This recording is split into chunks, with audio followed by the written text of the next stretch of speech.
Welcome back to Kicking It with Crabman. I'm your host, your favorite neighborhood Crabman, Gambino Gaming. And if you're liking the podcast, make sure you leave a like, comment, and subscribe. And if you're enjoying all the wrestling content, make sure you drop a comment on who your favorite wrestler is so I know you are paying attention. So if you can tell by the thumbnail and the title of this video, we will be talking about WrestleMania weekend, including NXT Stand and Deliver, WrestleMania Night 1, and WrestleMania Night 2. This is going to be a long video, so grab your snacks and your drinks and stick along for the ride. So we start with NXT Stand and Deliver with Shawn Spears versus Joe Gacy in the pre-show match. Joe Gacy picks up the W here. This was a very good match to start the weekend off with. Nothing too spectacular, and it wasn't a dud. It left a lot of open windows for longer storytelling with Rich Hollins attacking Joe Gacy at his entrance with the chair. But in the long run, Joe Gacy did pick up the W. Huge fan of Joe Gacy. In my predictions video, I did pick Joe Gacy to win because I think he deserved and needed the win more than Shawn Spears did. So then we move on to the 6-woman tag team match with Thea Hale, Fallon Henley, and Kalani George versus JC Jane, Kiana James, and Izzy Dame, where Thea Hale's team picked up the match, which was a really good women's match. You love to see the direction that the women's division is moving through with WWE. I almost said NWA for some reason. A lot of really good spots here. The highlight was definitely JC Jane and Thea Hale. All those women really showed their talents throughout the entire match and put on a really good match to follow behind Gacy and Shawn Spears. I really did enjoy it and didn't take anything negative away from it. Between those two matches, the Joe Gacy and Shawn Spears match, I would rate the Joe Gacy Shawn Spears match a 3.4, and then this match a 3.7. Both get a thumbs up for me and pass the Crabman test. Then we have an absolute barn burner of the NXT Tag Team Championship match with Baron Corbin, Braun Breaker versus Axiom and Nathan Frazier. Baron Corbin is a man amongst boys in the ring, and he showed it on Saturday afternoon. The kid is he's absolutely talented, and I'm so ready for him to be on the main roster and to see some of the matches he can have with some of the guys on the main roster. I do believe he did sign with SmackDown with Raw. Correct me in the comments if I'm wrong. Axiom and Nathan Frazier too, just absolute outstanding high flyers. I would really like to see those guys versus guys like Ricochet and like Dragon Lee, Xavier Woods, Kofi Kingston. There's a lot of really great high flyers, and these guys add to that with their abilities. Baron Corbin and Braun Breaker did retain. Braun Breaker just does some things like shaking the ring when he's running the ropes and doing I want to say it was a German suplex off the top ropes, but that doesn't sound right. He's just super talented, and he continues to amaze me week in and week out. Every time I see him on my TV screen, he's destined to be a multi-time world champion. Tongue twister there. And I'm very excited to see where he goes from here and how much longer he's going to be in NXT. For he's going to be pulling double duties between NXT and the main roster. And then we have, which was easily the match of the card, Obafemi, the champion, versus Dijak and Josh Briggs. I want to take this time to say, Josh Briggs, I'm very sorry. I was not aware of your game. Because these three giants put on an absolute barn-burner masterclass. Like, put triple threat matches on notice this entire match. Obafemi, I don't see him losing the titles anytime within the near future. The kid, I don't even want to say he's kid because he might be older than I am. I'm not even sure. That man is he's something else. That spot where he had both those massive human beings on his shoulders and proceeded to walk and did an electric chair was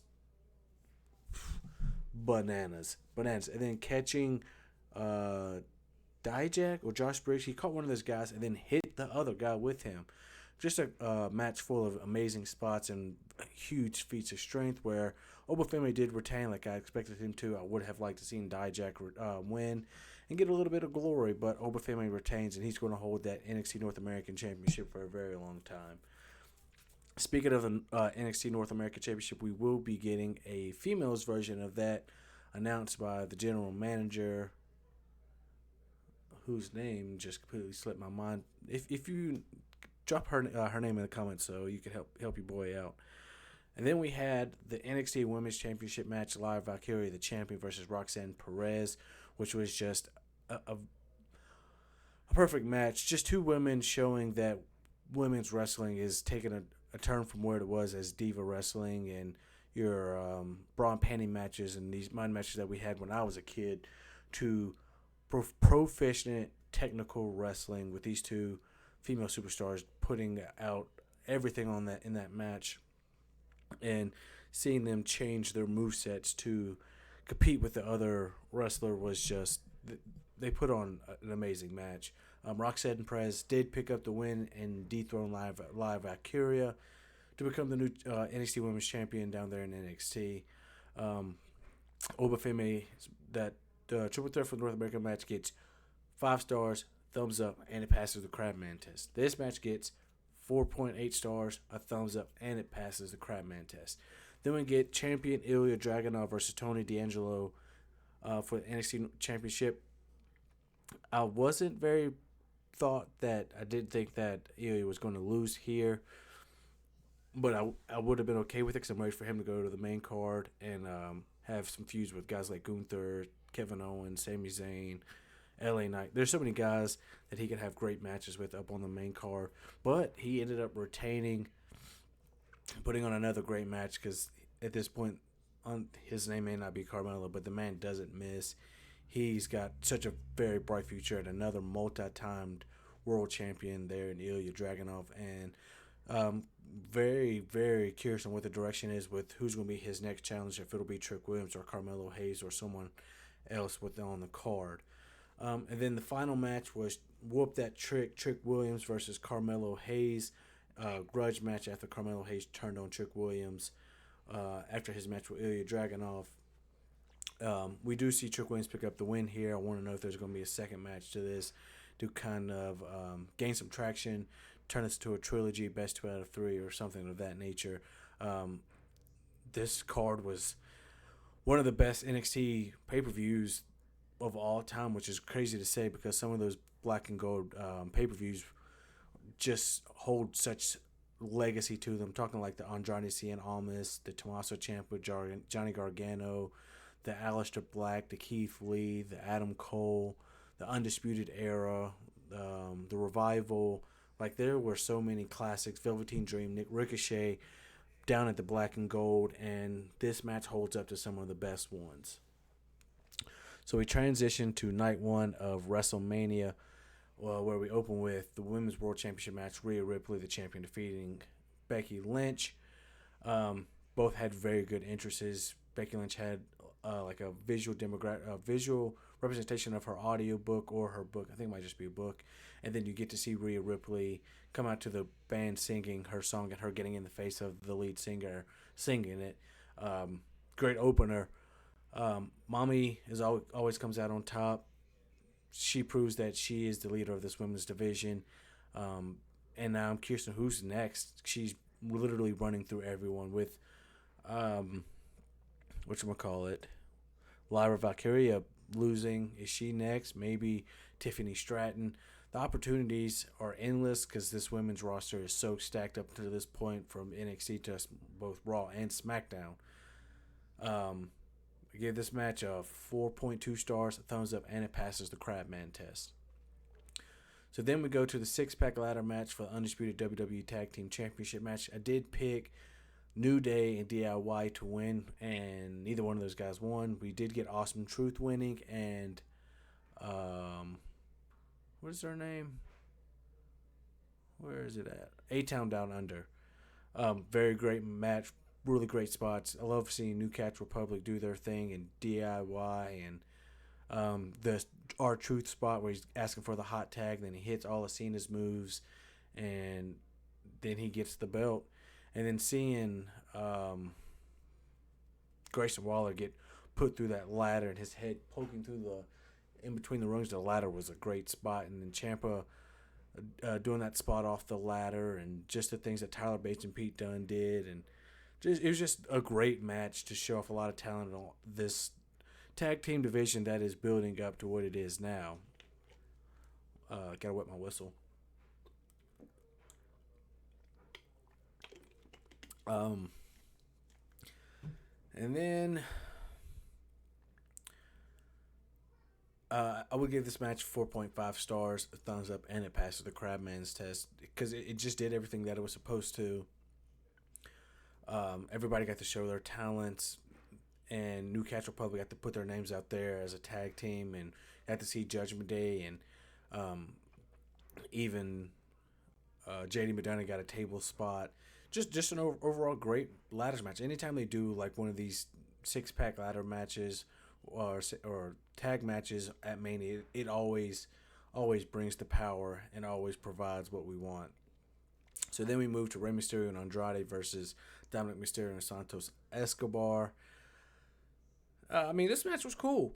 Andrade did one of those discus elbows that was phenomenal. We had a lot of high flying from other people on the outside, members of the LWO and Delgado Fantasma. And then we get Lane Johnson and Jason Kelsey coming and taking the chair from Dominic Mysterio and helping Rey Mysterio and Andrade pick up the win. This match was cool.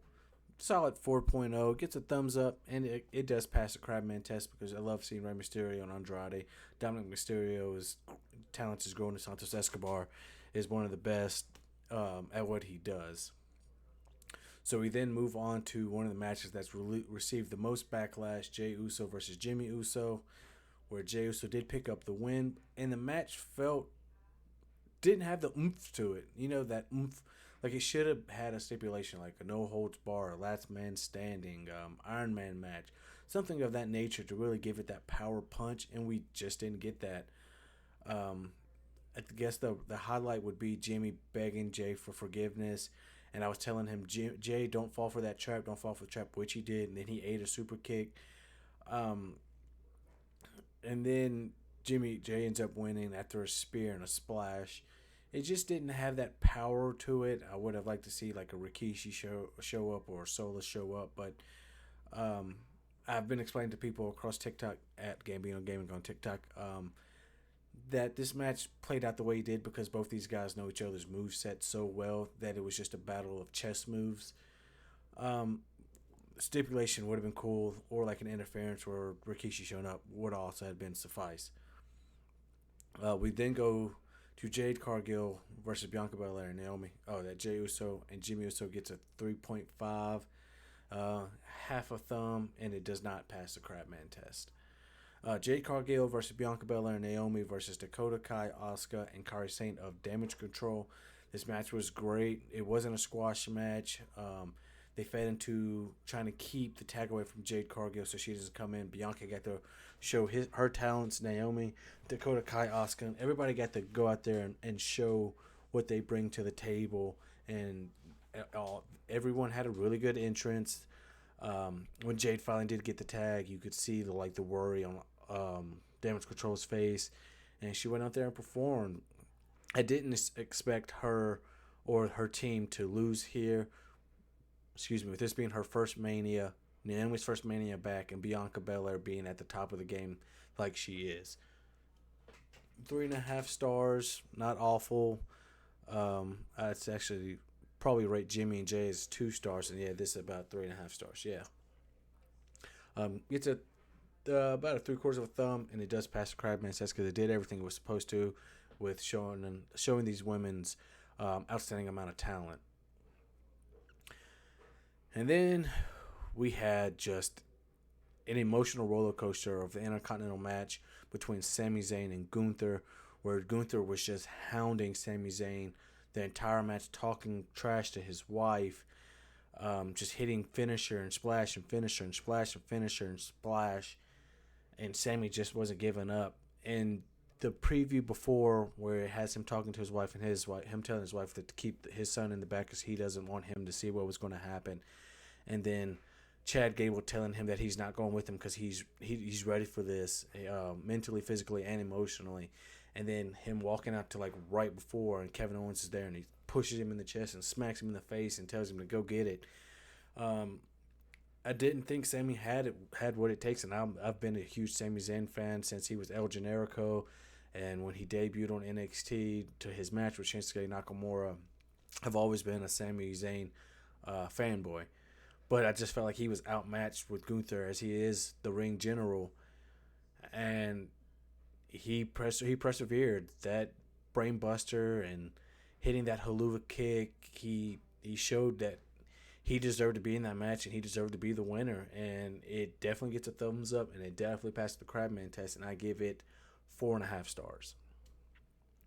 Then we finished with the main event, The Rock and Roman Reigns defeating Cody Rhodes and Seth freaking Rollins in the tag team match, which I cannot lie, I did doze in and out on because it just felt like it was 4 hours long within its own. The Rock did take time to flex his muscles in the business and physically by telling the ref that if he counts out that he will be fired. A lot of great spots. We all thought that The Rock might have been winded halfway through, but he stayed in it the entire time, and they ended up winning to get Bloodline rules for the main event of night 2. I don't find anything wrong to be wrong with this match. I gave it 4 stars, a thumbs up, and it passes the Crabman test because we got everything we wanted.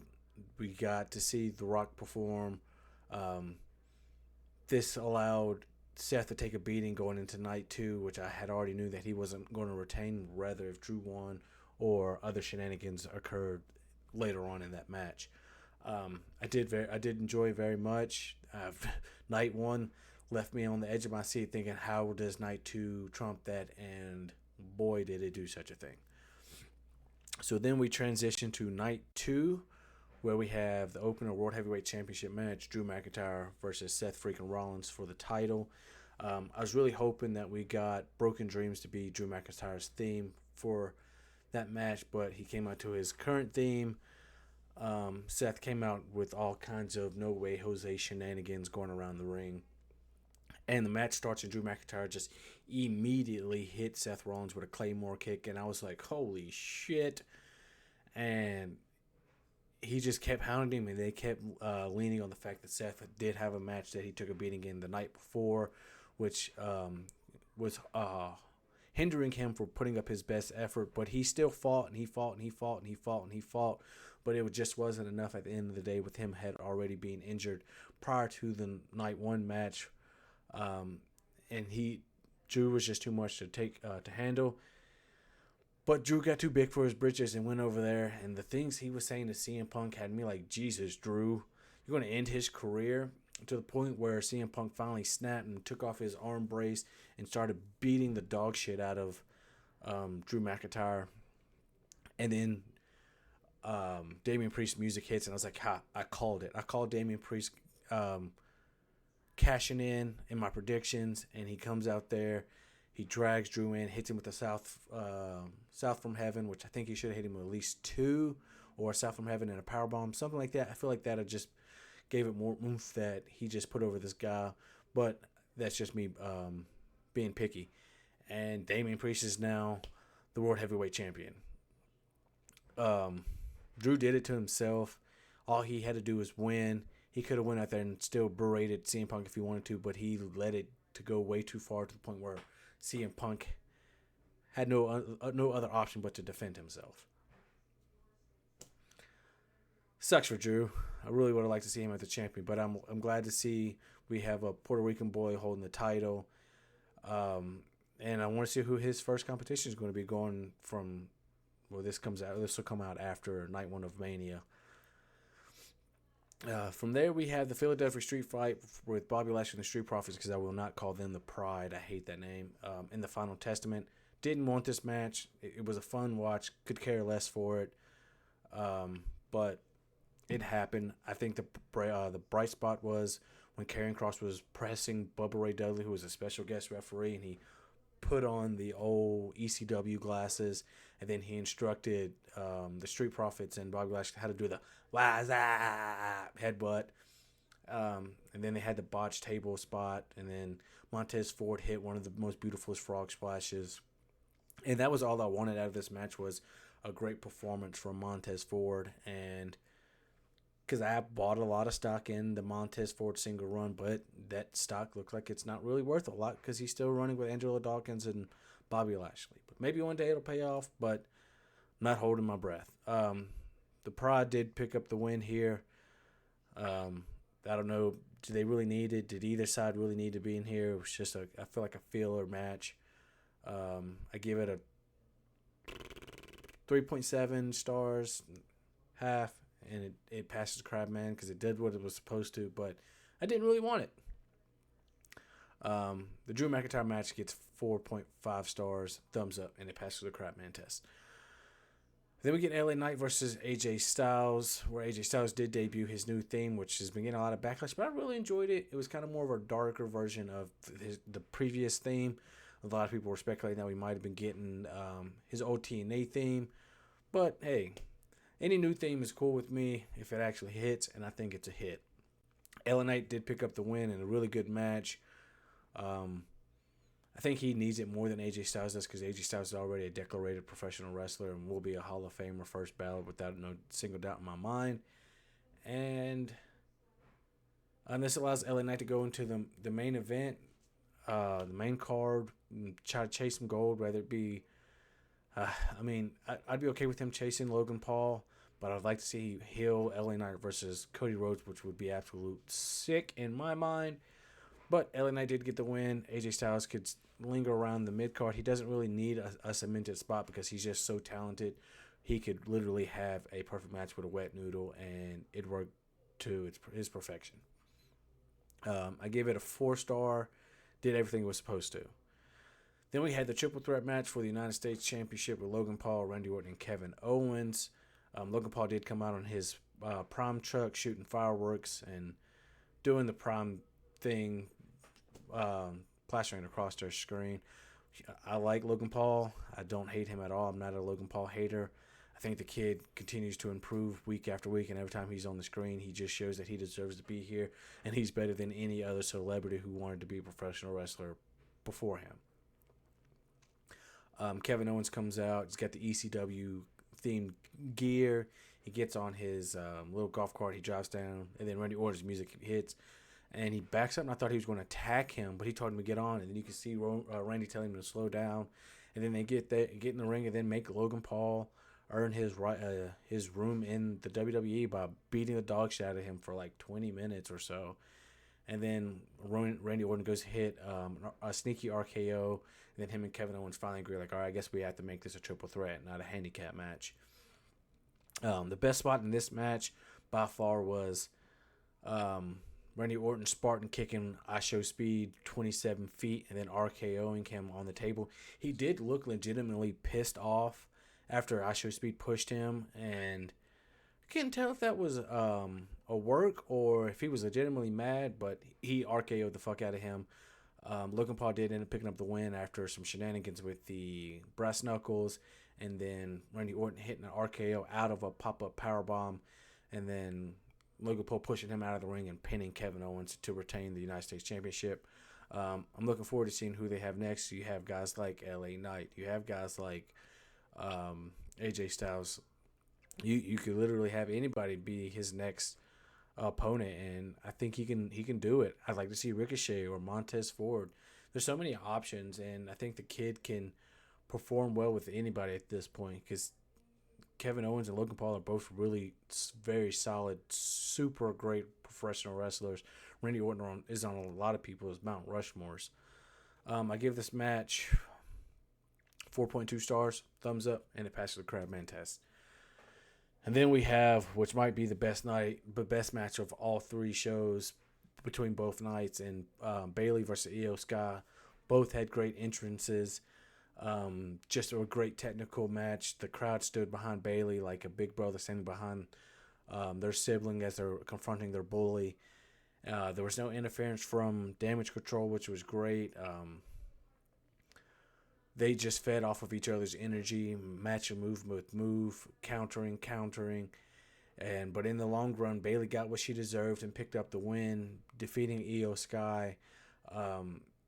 And which was easily a 5-star match and an absolute classic. Absolute classic. Anybody says that anything less than 5 stars was tripping, and they wasn't watching the mastery at work. And yeah, Bailey has been the most consistent out of the 4 horsewomen up until this point, and she finally gets her first title since I think they said like 2021 or something like that, which is crazy because Bailey is amazing in the ring, and she's got nothing but better as the years have gone. I know there's a lot of women on the roster that they have to put belts on every once in a while, but I feel like Bailey should be one that's always at the top of the card to be shoot in for a title run. Whew. Cue the cinematic effects because the main event of Cody Rhodes versus Roman Reigns was absolute cinema, poetry in motion. From Cody Rhodes' pre-entry package to his intro to Roman Reigns coming out to the choir, it was just, man, it was magical. 5 stars already, off rip, 5 stars. I was on the edge of my seat the entire time because I do acknowledge my tribal chief. What's up, brother? Tuesday. Special players, special teams, special plays. Shout out to Sketch. I do acknowledge Roman Reigns, and I knew he wasn't going to retain, but there was also this shadow of a doubt in the back of my mind that like he might be able to do it because they want him to pass Hogan, and the only way for him to pass Hogan is to beat Cody. But the Cody Crybabies got what they wanted in the long run. To break this match down, this match was a lot higher, faster paced than we see from a typical Roman Reigns match, and the fact that they were battling, they even went out into the crowd within like the first like 2 or 3 minutes of the match, and at that point I was like, well, how long is it going to take before we get our first interference? And it lasted a pretty decent amount of time before Sola showed up right on cue as Cody had Roman in a crossroads to hit him with a Samoan spike. Let me backtrack to the part where Roman hit Cody with the crossroads and Cody kicked out at 2, and he's talking to Paul about that move's weak. Everyone kicks out of that move. Blah blah blah. This that and the third. I'm like, that's my trouble, chief. So Solo interferes and he's barking orders at Roman to finish it, and they hit him with the Samoan spike spear combo, and then you hear da da da da, and John Cena beelines down to the ring and immediately starts beating the dog shit out of Solo, putting him through a table, and then you hear, "Do you smell what the Rock is cooking?" And the final boss, Dwayne "The Rock" Johnson, makes his way down there and starts handling business. And then you hear that Sierra Hotel India Lima Delta Shield, and I was like, "There's no fucking way they got Dean Ambrose, now known as Jon Moxley, to come to WrestleMania." But it wasn't. It was just Seth dressed in Shield gear, still battered, beaten, bruised. And there is a perfect cinematic shot of Seth with the chair behind Roman before Roman can take it, and then Roman let his judgment get the best of him, and after all these years he let the revenge get to him, and he hit him with the chair instead of hitting Cody with the chair to cement his legacy even further, to retain. And then The Rock interferes and goes to start whipping people with Mama Rose's belt, and you hear the dong, and everybody's like, and the ring goes black, and The Rock is facing towards the ramp, and he's just running his mouth, he's talking his trash, and Undertaker's just standing behind him with this menacing look, and he turns around to go to hit him with the belt, and he gets a one-way ticket to the Choke Slam Express, one-way ride straight to hell. And then it fades out, and they're both gone, and that leaves Cody Rhodes to hit the trifecta of Crossroads and get the 1, 2, 3 on my tribal chief for Roman Reigns for the win. And hearing Samantha Irvin get choked up and announcing him as the winner, and hearing Michael Cole get choked up, explaining him to be the winner, is just a master class. It was bigger than wrestling. It was a long time coming, and seeing how emotional everybody was, and seeing everyone who had backlash with the bloodline and Roman Reigns coming out to support him and hoist him up on their shoulders and give him his flowers was amazing. And hearing him tell Bruce Pritchard and Triple H to come down here to the ring. And this is just a great way to issue in the Paul Levesque Triple H era of professional wrestling, which I think is going to be an amazing ride for all of us through and through as a whole. Um, and I don't want to say it's going to be the new Attitude Era, but it's going to be an era way better than the PG era. Excuse me. I give this might be the greatest WrestleMania of all time by far because it was just a masterpiece, cinematic, just wonders from NXT Stand and Deliver night one, night two, from start to finish. There was barely any really dud matches or any hiccups. It all just performed very well, and I actually enjoyed the entire show, both nights. So I give it. I mean, 5 stars seems kind of very bleak, but everyone has their the ability to voice their own opinions, and I loved it, and I'm so excited for what the Paul Levesque era brings us. So that'll be it. That was my WrestleMania reactions and ratings. I'll go back through the ratings from bottom top. The Undisputed Universal Championship, 5 stars. Bayley versus EO, 5 stars. Triple threat match, 4.75 stars. LA Knight, 4.25. Philadelphia Street Fight, 3.5. Damian Priest cash in, 4.5. Roman versus Cody and Seth, 4.25. Sami Zayn versus Gunther, 4.5. Jade Cargill and Bianca and Naomi versus Damage Control, 3.25. Jey Uso and Jimmy Uso, 2.75. Rey and Andrade versus Dominic and Santos Escobar, 3.75. Six-pack ladder match, A-Town Down Under, Awesome Truth, DIY New Day, New Catch Republican Judgment Day, 4.25. Rhea versus Beckley, 4.25. Sean Spears, Joe Gacy, 3.25. 6 women tag team match, Thea Hale, Fallon Henley, Kalani Jordan, JC Jane, and Keanu James, AC Dane, 3.75. Baron Corbin, Braun Breaker versus Axiom and Nathan Frazier, 4.5. Oba Femi versus Dijak versus Josh Briggs, 5 stars. Lyra Valkyrie versus Roxanne Perez, 4.75. Ilya Dragunov versus Tony D'Angelo, 4.45. And then Trick Williams versus Carmelo Hayes, 4.55. So if you made it this far, obviously you enjoyed it. So make sure, if you're not already subscribed, to hit that subscribe button, leave a like, comment your favorite match. Let me know if I'm tweaking on my reactions. Let me know if you're enjoying all the wrestling content, because it's kind of the direction the channel has been moving in, because that's where all the views and things are coming from. So until next time, I've been your host, your favorite neighborhood Crabman. Until next time, you ain't got to go home, but you got to check out the rest of the videos. Peace.